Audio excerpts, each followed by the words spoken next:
옆 사람과 인사하겠습니다.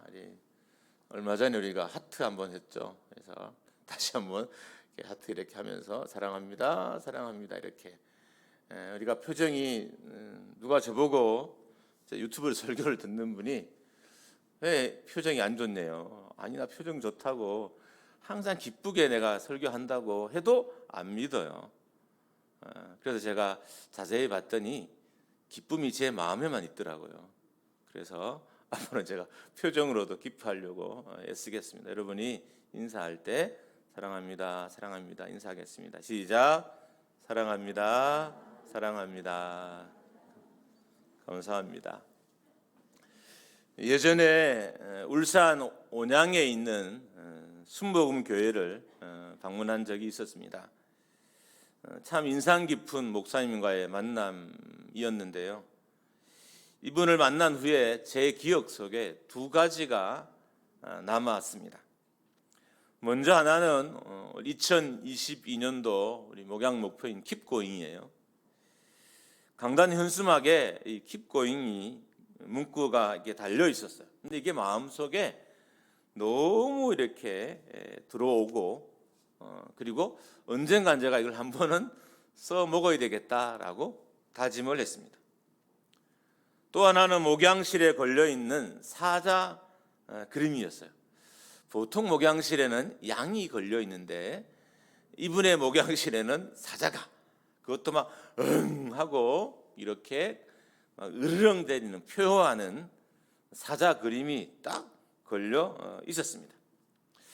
목사님이 이런 의미라고 저에게 설명해 주셨어요. 책에도 물론 기록되어 있지만 직접 저에게 말씀하시기를 자기가 강단 안에서 아래에서는 어떤 모습으로 살든지 강단 위에서는 사자의 심정으로 내가 말씀을 선포하겠다 이런 다짐으로 사자 그림을 목양실에 걸어 놓았다고 합니다.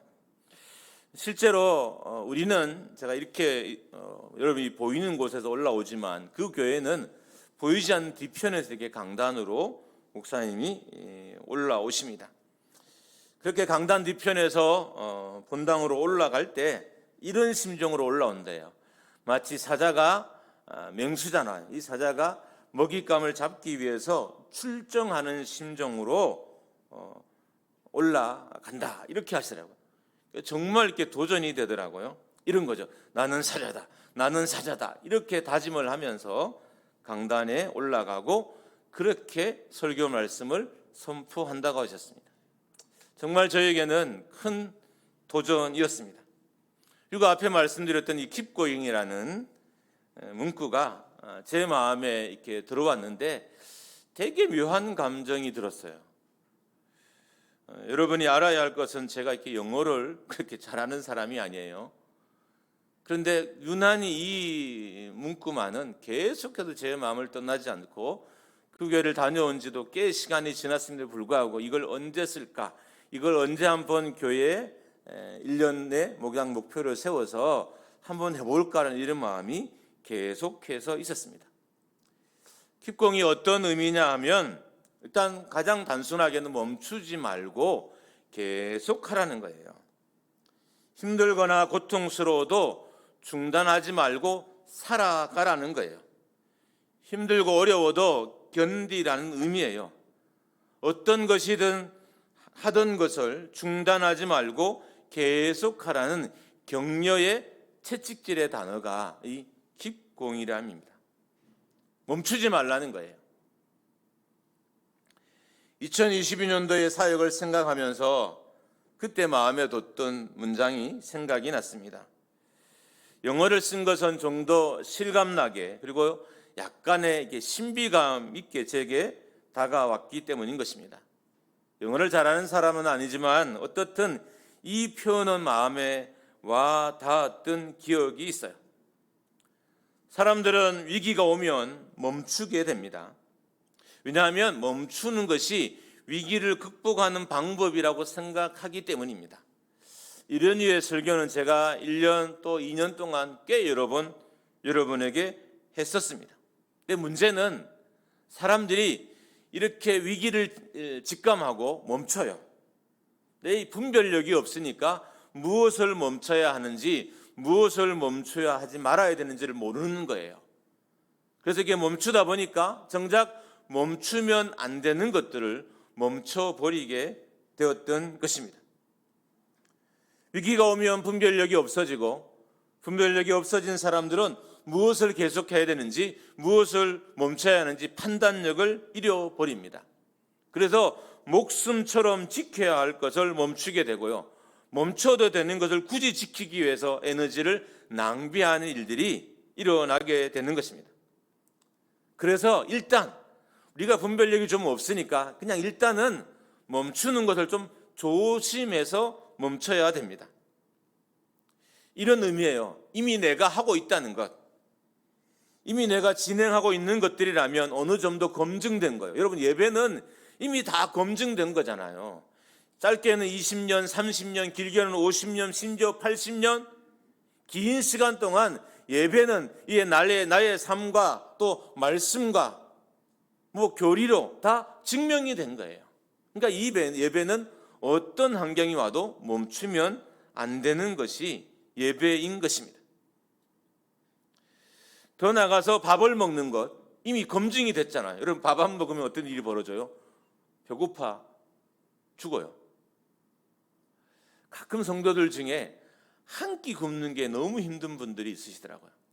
저는 하루 2끼로 굶고 살라고 하면 1년은 거뜬하게 아무런 문제 없이 지내요. 한 끼는 그냥 밥 먹듯이 할 수 있고요, 2끼는 그냥 조금 차면 할 수 있어요. 근데 3끼는 제가 좀 어렵더라고요. 근데 이미 증명이 돼서요, 저는 밥을 한두 끼 안 먹어도 별 문제가 없는 사람인데 이미 증명이 됐으니까 밥 먹는 일을 멈추진 않아요. 왜냐하면 더 멈추면 이게 위기가 온다는 걸 알기 때문인 거예요. 저는 금식을 꽤 여러 번 하는 편이지만 장기간 금식은 못합니다.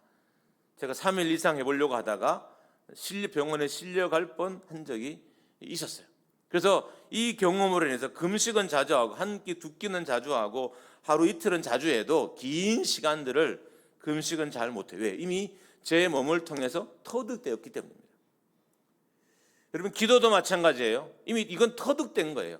이건 해야 하는 것이고 할 때 어떤 영적인 변화가 있는지 우리가 다 알고 있는 것이 기도예요. 그러니까 이것은 어떤 상황과 여건이 내 앞에 와도 멈추면 안 되는 것이 기도인 것입니다. 그런데 어려운 상황을 맞게 되면 하던 것들을, 해야 하는 것들을 멈추게 됩니다. 왜 멈추냐 하면 멈추는 것으로 인해서 손해보다 하지 않는 것으로 인한 이익이 더 많을 거라 생각하기 때문인 거예요. 그러니까 멈춰서 손해보는 것보다 안 해서 얻는 이익이 더 많다고 생각해서 평상시에 이미 검증된 것들을 사람들이 멈추는 거예요. 우리가 평상시에 검증된 많은 것들은 이익과 불이익을 따질 수 없는 게 많아요. 예배하는 걸 이익과 불이익을 따질 수 있습니까? 기도하는 걸 이익과 불이익을 따질 수 있습니까? 교회를 섬기는 것을 이익과 불이익을 따질 수 있습니까? 이것은 따질 수 없는 문제인 거예요. 그런데도 우리가 자꾸 이익을 따져서 멈추는 게 유리하겠다. 목숨처럼 지켜야 하는 것은 멈추는 즉시 손해가 오고요, 정말 내 삶인 것처럼 온 에너지를 다해서 사수해야 될 것은, 온갖 전투를 해서 지켜야 할 것은 멈추는 순간 손실이 와요. 이것을 우리가 알아야 합니다. 아마 목사님께서 킵고잉이라는 목양의 목표를 두고 한 해 동안 기도하셨던 것은 아마 저와 비슷한 생각을 하셨기 때문이 아닐까라고 생각했습니다. 그래서 계속 영적인 목표를 정하고 성도들을 독려하고 격려했을 것입니다. 계속하는 것도 중단하는 것도 중단하지 않는 것도 문제가 될 때는 있습니다. 그러나 잘못된 것이 아니라면, 원칙적인 것이라면, 말씀을 바탕으로 한 것이라면 멈추지 말아야 됩니다. 킵고잉 해야 되는 거예요. 오늘 본문에 보면 사도 바울이 복음을 위해 어떤 고난을 당했는지가 기록되어져 있습니다. 가장 끔찍한 것은 40에 하나 감한매를 무려 5번이나 맞은 것입니다. 그럼 왜 40번 이상 매질을 하지 못하게 했냐면 이 40번에는 생명의 한계와 달려있어요. 생명과 관계되어 있기 때문입니다. 잘못하면 죽을 수 있기 때문인 거예요. 사도 바울은 복음 때문에, 복음을 전하는 일 때문에 40의 하나 감암매를 죽을 뻔한 위기를 무려 5번이나 맞았는데도 여전히 사도 바울은 복음을 전하는 것을 멈추지 않고 있습니다. 구전율법서인 미시나에 의하면 39대를 맞다가 죄수가 죽을 경우에 때린 사람은 아무런 법적인 책임이 없다라고 이렇게 명시해 놨습니다. 왜 그랬을까요? 실제로 39대까지 맞다가 죽는 사람이 있었던 거예요. 그러니까 이게 얼마나 무서운 일인지 우리만 모르는 거죠. 그 당시에 39대의 태형이 유행했던 그 나라에는, 그 도시에는, 그 국가에서는 이게 어떤 의미인지 막 몸서리치게 느낄 수 있는 거였어요. 그런데 사도 바울은 복음을 전하는 것을 멈추지 않았습니다. 비록 자신이 복음으로 인해서 여러 번 위기에 처했지만 복음을 멈추지 않았던 것입니다. 그리고 앞으로도 멈추지 않겠다는 의미예요. 내가 지난날 나의 과거에도 어떤 고난이 와도 복음을 멈추지 않았던 것처럼 내가 장래에도 어떤 고문이 와도 어떤 어려움이 와도 내가 멈추지 않을 것이다. 이렇게 길게 나열한 것은 더 큰 고난이 와도 나는 안 멈춘다는 거예요. 사람이 이렇게 과거에 자기의 어려움들을 나열했던 의미 속에는 내가 이후에 어떤 고난이 와도 어떤 어려움이 와도 어떤 낙심이 와도 나는 결코 멈추지 않을 것이다 라는 각오가 이 안에 담겨져 있는 것입니다.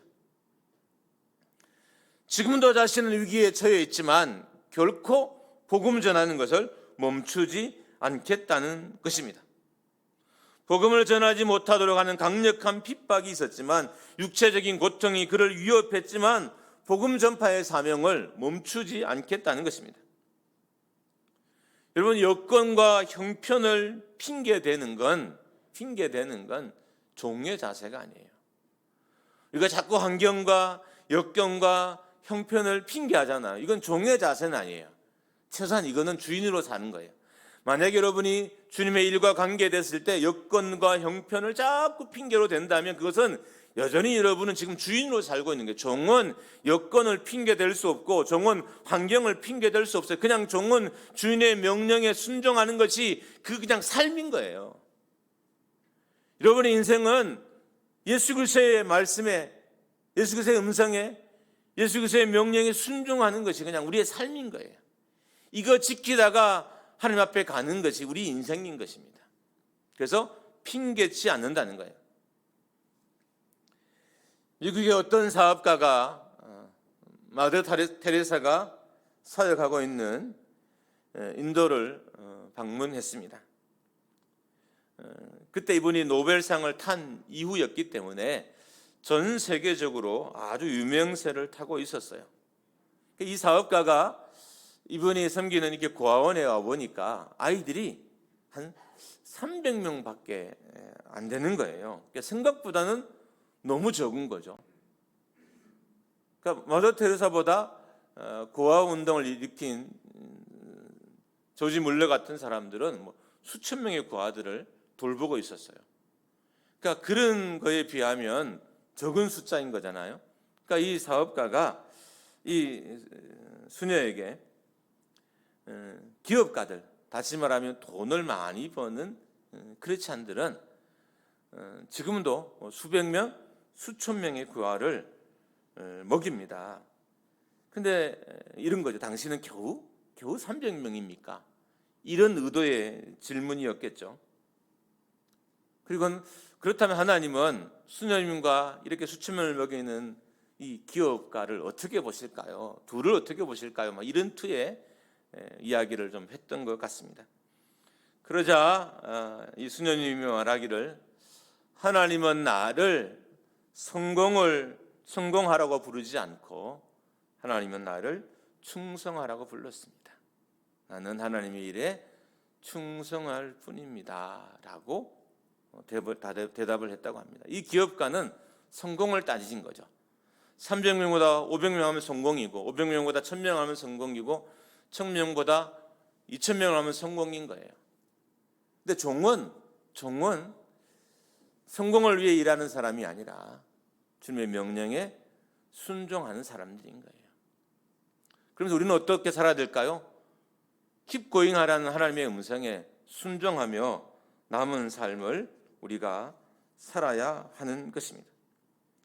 성공을 위해 사는 사람들은 기회를 보지만 충성을 위해 사는 사람들은 기회를 보지 않아요. 우리의 마음속에 여전히 예수 믿는 것으로 인해서 어떤 기회를 고민하고 있다면 그 사람은 충성스러운 사람이 아닌 거예요. 충성스러운 사람은 기회를 보지 않고요. 충성스러운 사람들은 순종의 기회를 보는 거예요. 기회의 기회를 본다면 순종의 기회를 볼 뿐인 것입니다. 성공을 위해 사는 사람들은 어떻게 하면 성공할까 고민하지만 충성을 위해 사는 사람들은 어떻게 충성할까를 고민합니다. 우리는 충성을 위해 살아야 하는 사람입니다. 시퍼렇게 살아계신 하나님이란 책에 보면 이런 문장이 있어요. 되게 과격한 문장이에요. 이게 잘못 들으면 기분 정말 나빠요. 저도 이 책 처음 읽을 때 정말 기분이 나쁘더라고요. 나쁜데 약간 이런 마음이 있어요. 이 기분 나쁨을 우리 성도들도 조금 느껴보면 어떨까? 이런 웃어줘야 제가 편하게 이걸 하는데 아무도 안 웃어주시네요. 약간 그런 마음이 제 안에 들었어요. 나쁜 내용은 아니에요, 실제로. 이런 문구입니다. 예배는 나 따위가 훼손할 수 있는 것이 아니다. 가슴에 좀 들어오지 않나요? 예배는 내가 훼손할 수준의 가치가 아니라는 거예요. 예배의 가치는 내가 정할 정도의 그 가벼운 가치가 아니라는 거예요. 예배는 그냥 내가 죽어도 드려야 될, 목숨을 다해 드려야 될, 생명을 다해 드려야 할 것이 예배라는 의미예요. 여러분, 이 구절을 잠깐 보고 난 이후에 이렇게 돌아봤더니 모든 게 다 그렇더라고요. 영혼 구원도 나 같은 사람이 훼손할 게 아닌 거예요. 찬양도, 하나님께 드리는 찬양도 내가 훼손할 것이 아니고, 하나님께 드리는 예물도 내가 거래할 것도 아니에요. 그냥 드리는 것이 감사해서 드려야 할 것이고, 따지면 봉사도, 이런 말하면 여러분이 좀 기분이 나쁘시겠죠. 봉사도 마찬가지인 거예요. 그 어떤 것도 내가 훼손할 만큼 가치가 낮은 것은 교회 안에 존재하는 게 없어요. 성도도 마찬가지예요. 부하고 또 그렇지 않은, 건강하고 건강하지 않는, 일을 많이 하는, 일을 많이 하지 않는 다양한 성도가 교회에 있잖아요. 성도 한 명도 그 어떤 사람들도 그렇게 대하면 안 된다는 의미입니다. 로마서 12장 1절입니다. 우리 함께 읽도록 하겠습니다. 시작. 그러므로 형제들아, 내가 하나님의 모든 자비하심으로 너희를 권하노니 너희 몸을 하나님이 기뻐하시는 거룩한 산 제물로 드리라. 이는 너희가 드릴 영적 예배느니라. 이게 어떤 의미냐면 인간적인 것이 아니란 의미고, 예배는 영적이라는 거예요. 우리의 몸을 산 제물로 드려야 하는 것이 예배라는 것입니다. 영적인 눈이 떠야 드릴 수 있는 것이 예배이고, 성령으로만 예배할 수 있다는 의미입니다. 이 말은 예배는 우리의 환경에 의해서 멈춰져서는 안 된다는 게, 그렇게 가벼운 것이 예배가 아니라는 거예요. 여러분, 비밀이 하나 있는데요. 신앙생활은 하나만 정말 잘해도요, 완전히 뚫리더라고요. 이거 비밀이에요. 어디 가서 말하지 마세요. 절대 말하지 마시고 새해에 한번 해보세요. 나 올 한 해 동안 새벽 기도 죽어도 빠지지 않고 한다. 송구 영신 예배 때 권사님이 간증했잖아요. 내가 평생 예배 새벽 제단 쌓았더니 하나님 힘든 중에도 우리 가정 지켜주셨다고. 여러분, 이 영적인 것들은 하나만 정말 잘 붙잡고 평생만 살아도요, 인생이 달라져요. 예배에 대한 태도를 바꾸고 평생을 살면 그 사람의 인생이 달라지고요. 기도하는 이 자세를 놓지 않고 평생 기도하기로 작정하면 가정이 든든해질 뿐만 아니라 견고해지고 튼튼해지고 말할 수 없는 은혜들이 그 기도를 통해서 그 가정 가운데 흘러가게 되는 거예요. 할렐루야. 저는 부흥사관이라서 할렐루야를 참 이렇게 소심하게 해요. 원래 목사가 할렐루야 이렇게 해야 되는데 맨날 할렐루야 이렇게 하니까 교인들도 앉아서 할렐루야 이렇게 하더라고요. 저희 교회에는 시어머니나 시아버지가 없어요. 저한테. 감사하게도 뭐 제 설교 가지고 뒤에서 말하는 분은 있지만 대놓고 말하는 분은 별로 없었던 것 같아요. 없지 않은 건 아니지만 어쨌든 없었던, 기억이 안 나는 거 보면 없었던 것 같아요. 근데 가끔 이제 제 설교를 듣는 분들이 듣고 난 후에 주로 저희 가족들입니다. 한마디씩 꼭 올려요. 소리 좀 크게 해라. 뭐 이렇게. 제가 약간 뭐 소리가 작은 사람은 아닌데 그런 좀 이렇게 소심함이 좀 있어요. 그래서 아멘은 이제 여러분의 몫이지 않을까요? 할렐루야. 새해는 아멘으로 이 공간을 좀 채우면서 예배했으면 좋겠어요. 제가 중간중간 할렐루야 해도 야 저건 우리 담임 목사가 너무 하기 어려운 말인데 쑥스러움을 이렇게 마다하지 않고 교인들에게 아멘을 유발하기 위해서 하는 이제 행동이다 이렇게 여기고 불쌍히 여겨줘서 내가 오늘 아멘 안 하면 다음 주에 절대 할렐루야 안 할 거니까 내가 오늘 아멘 해야지 이런 마음으로 아멘 하시기 바랍니다. 할렐루야. 감사합니다. 내 생애에 계속돼야 될 예배, 내 생애에 멈춰지면 안 되는 예배, 내 생애에 계속돼야 끊임없이 돼야 될 것이 예배라는 거예요. 그러니까 예배는 취사 선택의 문제가 아니에요. 나에 의해서 방해받아도 안 된다는 거예요. 그런 의미에서 새해는 바른 예배, 온전한 예배 드리는 것을 중단하지 않고 킵고잉하는 계속한 여러분과 제가 되기를 주님의 이름으로 축원합니다. 할렐루야. 또 하나는 자신의 마음을 힘들게 하는 일들이 있지만 그래도 중단하지 않겠다는 이 각오가 오늘 본문에 담겨져 있어요. 사도 바울은 외적인 공격도 있지만 사도 바울을 향한 내적인 공격들도, 내면의 사도 바울을 힘들게 하는 문제들도 있었습니다. 그렇지만 멈추지 않겠다는 거예요. 감옥에 갇히고 채찍을 맞고 돌에 맞는 외적인 공격이 있어도 복음 전하는 걸 멈추진 않겠지만 사도 바울의 마음을 괴롭게 하는 문제가 있어도 결코 이 일을 중단하지 않겠다라는 선언이 이 안에 있는 것입니다. 28절을 보면 사도 바울을 누르는 문제가 그에게 있었어요. 이 눌리는 일이란 어떤 거냐면 음모라는 의미도 있고요. 함께 연합한 적이나 집단이라는 의미도 있어요. 그러니까 사도 바울을 공격하기 위해서 함께 연합한 적이나 집단이 있었다는 거예요. 그리고 폭동을 위해 모인 군집도 있었다. 이런 의미가 이 안에 있어요. 눌린다는 그 의미 안에. 실제로 사도 바울을 죽이지 않으면 먹지도 않겠다고 각오한 사람들이 있었잖아요. 그러니까 그런 사람들의 결단과 의지와 음모가 사도 바울의 내면을 너무 힘들게 했던 거예요. 외적인 방해도 있었지만 사도 바울의 내면을 힘들게 하는 공격들이 있어서 그가 힘들고 어렵지만 그래도 복음 전하는 사명을 멈추지 않겠다는 각오가 오늘 본문에 담겨져 있는 것입니다. 외적으로도 눈에 보이는 직접적인 가해하는 세력이 그의 주변에 있었습니다. 그를 둘러싼 온갖 음모들로 인해서 내면적으로도 고통스러웠습니다. 그럼에도 불구하고 예수 그리스도를 위한 이 복음의 길을 어떤 길이 있어도 멈추지 않겠다고 각오하고 다짐하는 것이 이 간증인 것이에요. 또한 교회의 문제들로 인해서 사도 바울의 마음이 눌려 있었어요. 어떤 문제가 사도 바울이 섬기는 교회 안에 있었는지 잘은 모르지만 사도 바울이 서신서를 써서 고린도 교회나 데살로니가 교회나 에베소 교회에 쓴 것을 보면 엄청난 문제가 교회 안에 있었고 그 문제로 해서 사도 바울의 마음이 눌려 있었고 고통스럽고 괴로웠어요. 그래도 복음 전하는 것, 교회에 섬기는 것을 중단하지 않겠다고 각오하고 있는 것입니다. 여러분, 지금은 마음이 어려운 시대예요. 여러분, 마음 힘드시죠? 저도 마음이 힘들어요. 제가 여러분과 좀 나은 게 있다면 그래도 감사하게 마음이 힘들거나 삶이 힘들면 하나님이 저를 기도의 자리로는 항상 보내세요.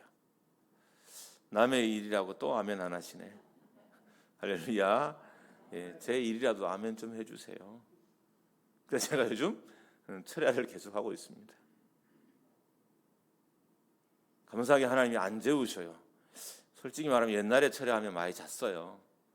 기본적으로 내려가서 잠 좀 자다가 성경책 좀 읽다가 책 좀 읽다가 성들이 올 때쯤 일찍 오는 분들은 뭐 3시 가까이도 오니까 일때 좀 오면 그때부터 이제 기도를 들어가는데 지금은 어떤 하나님이 기도를 하게 하셔요. 여러분, 우리가 마음이 괴로운 일들이 분명히 여러분에게 있을 거예요. 이 괴로움이 우리의 예배나 우리의 섬김을, 하나님을 향한 우리의 삶을 방해하지 않았으면 좋겠습니다. 여러분이 물질적으로도 어려우실 거예요. 그것이 우리를 방해하지 않았으면 좋겠습니다. 사람의 마음으로는 어려움 앞에서 계속 킵고잉 할 수 없어요. 그래서 사도 바울이 우리에게 예수 그리스도의 마음을 가지라라고 합니다. 우리의 마음은 약하니까 내 마음으로는 세상과 싸울 수 없어요. 우리의 마음은 쉽게 상처를 입고 우리의 마음은 쉽게 고통 가운데 빠지기 때문에 내 마음으로는 세상과 싸울 수 없고 고난과 싸울 수 없기 때문에 사도 바울이 우리에게 권면하기를 예수 그리스도의 마음을 가져라라고 권면합니다. 빌립보서 2장 5절입니다. 함께 있습니다. 시작. 너희 안에 이 마음을 품으라. 곧 그리스도 예수의 마음이니. 예수 그리스도의 마음을 가져야 어려움 앞에서 힘든 삶의 앞에서 멈추지 않는다는 거예요. 그냥 남일출의 마음으로는 못한다는 거예요. 그냥 여러분의 마음으로는 이 세상의 어려움을, 여러분의 마음을 힘들게 하는 것을 못 이겨낸다는 거예요. 우리가 예수의 마음을 가질 때, 예수 그리스도의 마음을 가질 때 이 어려움을 이겨내고 계속해서 킵고잉 할 수 있다는 의미인 것입니다. 인간적인 마음은, 육체의 생각은 심리적인 압박을 받으면 멈추게 됩니다. 마음이 힘이 들면 마음이 무너지고 마음이 무너지면 모든 것을 멈추게 됩니다. 그래서 베드로 사도는 베드로전서 1장 13절 전반절에 그러므로 너희 마음의 허리를 동이고라고 하고 있습니다. 마음을 단단히 묶어매라는 거예요. 사도 바울의 표현을 따지면 예수 그리스도의 마음으로 여러분의 마음을 무장시키십시오라는 거예요. 내 마음으로는 세상을 이길 수 없어요. 내 마음으로 나를 미워하는 사람을 어떻게 사랑해요? 못 사랑해요. 내 마음으로는 나를 힘들게 한 사람들을 이해할 수가 없어요. 내 마음으로는 나를 어렵게 한 사람들을 받아들이기도 어려워요. 그렇지만 예수 그리스도의 마음으로는 가능하다는 거예요. 그래서 예수의 마음을 다 가져라라고 합니다. 여러분, 힘들게 하는 남편을 어떻게 이해할 수 있겠어요? 여러분, 말을 듣지 않은 자녀들을 어떻게 이해할 수 있겠어요? 여러분의 속상함을 어떻게 이해할 수 있겠냐고요. 못해요. 그래서 예수의 마음을 가지라라고 권면하는 것입니다. 우리가 왜 마음을 묶어매야 되느냐? 왜 마음을 지켜야 되느냐? 왜 예수의 마음을 가져야 되냐? 그것은 인간적인 마음으로는 예배도 사역도 삶도 결국 무너지기 때문인 것입니다. 예수 그리스도께서 우리를 사랑하는 마음은 십자가 앞에서도, 빌라도의 법정 앞에서도, 로마 군인의 채찍질 앞에서도, 함께 십자가에 달린 사람들의 조롱 앞에서도 멈춰지지 않았어요. 이게 예수의 마음인 거예요. 그래서 예수의 마음을 가져야 되는 거예요. 예수님을 향한 사랑의 마음은 십자가 앞에도 멈춰지지 않았고요, 제수대의 조롱 앞에도 멈춰지지 않고요, 군인들의 멸시 앞에서도 멈춰지지 않았고요, 피를 다 쏟고 물을 다 쏟는 고통 앞에서도 멈춰지지 않는 것이 예수의 마음이니까 이 마음을 가져야 되는 거예요. 이 마음을 가지고 자식을 품으면 자식이 변화되는 것이고, 이 마음을 가지고 성도를 품으면 성도가 변화되는 것이고, 이 마음을 품고 세상을 품으면 세상이 교회로, 이 땅으로 다시 돌아오게 되는 거예요. 이 역사가 여러분 삶 가운데 있기를 주님의 이름으로 축원합니다. 할렐루야. 그래서 예수의 마음을 가져야 하는 것입니다. 예수의 마음은 쉽게 피곤하거나 쉽게 지치는 마음이 아니에요. 진짜 예수 그리스도의 마음을 가지면 사람의 마음이 안 지쳐요. 마음이 안 지치면 몸도 안 지쳐요. 그래서 성령 충만한 사람들은 예수의 마음을 가진 사람이잖아요. 이 사람들이 피곤을 잘 모르는 거예요. 그래서 피곤하다는 말이 삶의 무게를 표현한 말이기도 하지만 또 한편으로는 저는 지금 예수의 마음이 없어요, 예수의 마음이 없어라는 고백도 되기도 해요. 우리의 이 푸념과 우리의 이 고백에는 항상 이런 것들이 담겨 있는 것입니다. 예수의 마음은 쉽게 무너지지 않는 마음이에요. 여러분, 교회를 다니다가 얼마나 마음이 무너지는 순간이 많아요. 세상에 받는 상처도 있는데 교회 가서도 상처를 받아요. 집에 가서도 상처를 받아요. 그러나 예수의 마음은 쉽게 상처받거나 쉽게 무너지는 마음이 아니기 때문에 우리에게 예수의 마음을 가지라, 예수의 마음을 품으라 라고 권면하고 있는 것입니다. 고난 앞에도 멈추지 않는 것이 예수의 마음이고요, 나를 핍박하는 사람 앞에도 멈춰지지 않는 것이 예수의 마음이고요, 세상 사람들이 나를 왕따시켜도 멈춰지지 않는 것이 예수의 마음, 이 예수의 마음을 가지라 라고 권면을 합니다. 한 해 여러분의 형편이 어떠하든지 한번 이 예수의 마음으로 한 해를 살아보십시오. 가족이 여러분을 핍박하고 힘들게 해도 예수의 마음으로 1년을 살아보세요. 잠깐 사는 것이 아니라 1년을 살아보세요. 어떤 변화가 있는지 1년을 살아보세요. 각오를 하고 오늘 돌아가면서 각오를 하십시오. 제가 말씀드렸잖아요. 저는 서예 선배들이 자꾸 이야기하더라고요. 남목사, 교인들은 설교 기억 못해. 네 설교 기억 안 해. 나갈 순간 다 잊어. 저는 그거 진짜인 줄 알았어요. 전 그래서 저도 얼마 전까지 여러분에게 이야기했잖아요. 막 나가는데 오른쪽 기어 들어가면 왼쪽으로 나가고 여기 나가다가 다 잊어버리고. 근데 제 주변에, 이건 제가 설교를 잘한다는 의미는 아니에요, 제 주변에 옛날에 한 제 설교를 아직까지 기억하는 사람이 있어요.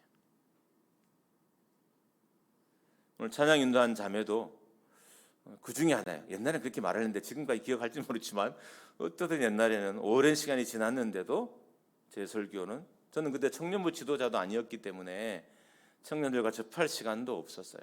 근데도 기억하고 또 고마워하는 시간들이 있는 걸 봐요. 여러분, 속으면 안 돼요. 말씀을 잘 받으면 평생 갑니다. 여러분, 이 강단에 그런 말씀이 선포되기를 주님으로 축원합니다. 여러분이 성령의 마음으로 말씀을 받아 예수의 마음으로 살자는 이 마음을 평생 간직하고 사십시오. 하나님, 내가 올해부터 내가 예수의 마음으로 살겠습니다. 고난이 와도 안 멈추겠습니다. 고난이 와도 자식을 위해서 기도하는 건 안 멈추고, 어려움이 와도 교회를 위해서 기도하는 건 안 멈추고, 내 삶이 질병이 와서 병원에 누워 있어도 내가 영혼 구원하는 걸 안 멈추고. 우리 이용석 권사님이 다쳐서 병원에 갔는데 엑스레이 찍으면서 전도했대요. 그 형제가 올지 안 올지 모르지만 그게 얼마나 감동이에요. 하나님이 기뻐하시는 거잖아요. 예수의 마음을 가지면 안 멈춰요. 내가 사람의 마음으로 하니까 다 멈춰진 거죠. 다 멈춰져요. 이 땅에 교회를 향한 사랑과 섬김, 이웃을 향한 사랑과 섬김이 멈춰진 것은 나의 마음으로 하기 때문인 겁니다. 사도 바울이 왜 그가 죽을 때까지 복음을 전하는 거 안 멈췄냐면 예수의 마음으로 했기 때문인 거예요. 그래서 이 비밀을 아니까 사도 바울이 빌립보 교회 성도들에게 예수의 마음을 가져라라고 권면했던 것입니다. 여러분, 앞으로 우리 주변에 힘든 사람이 있으면 어떻게 권면해야 될까요? 사도 바울처럼 예수님의 마음을 가지십시오. 예수님의 마음은 멈출 수 없는 마음입니다. 할렐루야. 그 멈출 수 없는 마음 때문에 우리가 지금 구원받은 거잖아요. 멈출 수 없는 주님의 그 마음 때문에 우리가 여기서 예배하고 찬양하는 거잖아요. 그분이 멈췄으면 십자가가 없었던 거잖아요. 그분이 멈췄다면 부활도 없었던 거잖아요. 그분이 멈췄다면 우리는 없는 거예요. 하나님의 자녀인 하나님의 백성인 우리는 없는 거예요. 안 멈췄기 때문에 이게 예수의 마음이에요. 이 마음을 가지고 한 해 동안 킵고잉하는 여러분과 제가 되기를 주님의 이름으로 축원합니다. 2022년도를 상상해 봤습니다. 상상이에요. 기도가 안 멈춰졌으면 좋겠다. 예배도 안 멈춰졌으면 좋겠다. 전도도 안 멈춰졌으면 좋겠다. 사랑하는 것도, 용서하는 것도, 이해하는 것도, 긍휼히 여기는 것도 멈추지 않았으면 좋겠다. 할렐루야. 여러분 따라하겠습니다. 멈추지 않으면 열매 맺어집니다. 나무가 열매를 향한 자양분을 포기하면요, 열매는 뚝 떨어져서 결실을 못해요. 그 나무가 결정하는 거예요. 나무가. 명수들이 새끼를 키울 때도요, 누굴 키우고 누굴 버릴지를 누가 결정해요? 그 부모가, 엄마가 결정하는 거예요. 어떤 걸 떨어뜨려 죽일 건지, 어떤 걸 먹는 것을 주지 않을지를 포기하는 건 그 엄마예요. 우리는 입장은 어떨까? 우리 입장은 뭐예요? 어떻든 그 먹이가 내게 떨어지지 않도록 붙잡고 계속 해야 되는 거예요. 계속 소리 질러야 되는 거예요. 여러분 기도에 답답하신 분들은 올 한 해 각오해 보세요. 여러분 집안이 힘든 일이잖아요. 하나님, 내가 올 한 해 동안 축구도, 여러분 새벽이 안 되면 낮에 오세요. 제가 막 축구라고 새벽 기도만 강조하지 않잖아요. 낮에 오시고요.